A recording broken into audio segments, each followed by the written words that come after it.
Hello friends, स्वागत है BHU circle के इस ऑनलाइन लर्निंग प्लेटफॉर्म में। आज का वीडियो काफ़ी ही महत्वपूर्ण होने वाला है। बात करेंगे BHU के रेगुलर सीट और पेड सीट में अंतर क्या है, रेगुलर सीट पर एडमिशन कैसे होता है और पेड सीट पे एडमिशन कैसे होता है, इन दोनों में फ़ी स्ट्रक्चर में क्या अंतर है, किसका फ़ी कितना होगा और आपका पेड का जो फ़ी होगा कितना होगा। उसके बाद फिर जानेंगे हम कि रेगुलर में कितना सीट है और पेड सीट में सीटों की संख्या कितनी है, कितने रैंक तक हमारा पेड सीट पे एडमिशन हो जाएगा। आज हम इन्हीं विषयों पे चर्चा करेंगे। हाँ, अगर आप चैनल पर नए हैं तो सबसे पहले चैनल को सब्सक्राइब करें और बेल आइकन को प्रेस करें ताकि BHU BA से रिलेटेड कोई भी अपडेट या BHU BA काउंसलिंग से रिलेटेड कोई भी जानकारी आप तक सबसे पहले पहुँचे। चलिए बात करें रेगुलर सीट और पेड सीट की, तो हमारे BHU के सभी कोर्सेज में जैसे BHU BA, BSc math, BSc bio, BSc agriculture, ये सभी कोर्सेज में हमारे दोनों सीट होते हैं, यानी कि रेगुलर और पेड सीट। चाहे आप FMC के हो, चाहे MMB, चाहे आप एफिलिएटेड कॉलेज के क्यों ना हो, ये सभी कोर्सेज और सभी जगह आपके दोनों सीट होते हैं, रेगुलर और पेड सीट।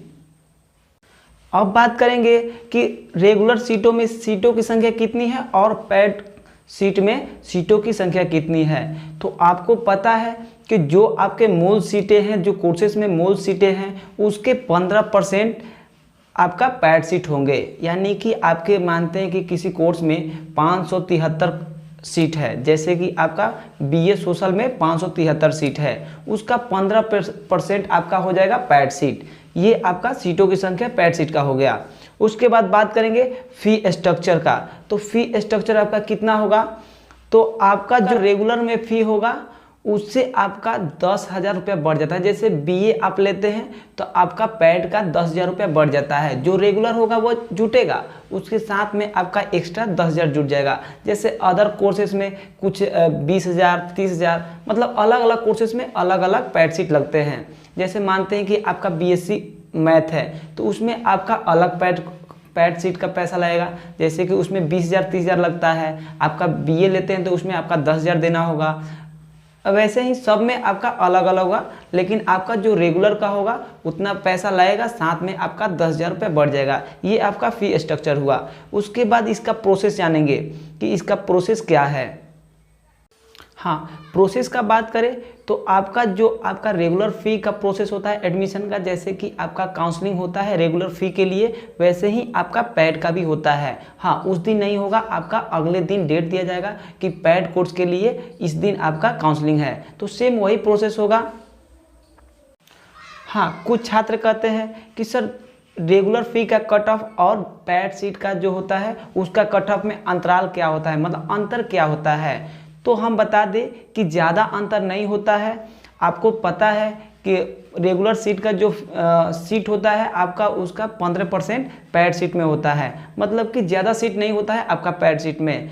तो सीधी सी बात है कि आपका जो कट ऑफ का अंतर होगा ज़्यादा नहीं होगा। हाँ, मान लेते हैं किसी का 100 मार्क्स है, इस पे आपका रेगुलर फ़ी हो, मतलब कि रेगुलर सीट पे हो गया।